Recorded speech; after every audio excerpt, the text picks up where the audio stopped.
அம்மா சாந்தியா, என்னப்பா உன்னை எவ்வளோ நல்ல பொண்ணு எத்தாந்து வீட்டுல குடும்பம் வச்சுனாமா ஏன் போற வரவெல்லாம் கட்டி பிடிக்கிறிய நல்லாக்குதா? அப்பா என் பேர கெடுத்துட்டு போலித்தியா? தவற நினைக்காத. அவர் யார் தெரியுமா? யாரு? என தொட்டு தாலியை கட்டிய கணவரே அவர். அருகட்ட கம்படாட்டி அருவுக்கு தடா உனக்கு. தாலி கட்ட பொண்டாட்டிய லோராக்கி விட்டு நீ பாட்டு அழிய விட்டிய. தாலி கட்ட பொண்டாட்டி வச்சு குடும்பம் நான் கம்பெனிலாம் ஏன்டா கல்யாணம் பண்றீங்க? ஐயா தவறாக என்ன வேண்டாம் ஐயா, தவறாக என்ன வேண்டாம். என்ன வேண்டாம்? நானும் இவளுடைய அண்ணனும் போருக்கு சென்றோம் ஐயா. போருக்கு சென்ற இடத்தில் ஆற்று நிறைய தண்ணீர் ஓடிக்கொண்டிருந்தது.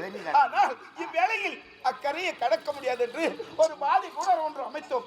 அந்த பாடி குணத்தில் நானும் இவளுடைய அண்ணனும் படுத்து உறங்கினோம். ஆனால் இவளுடைய அண்ணன் உறங்கிவிட்டா எனக்கு தூக்கம் வரலையா? ஏன் வரல?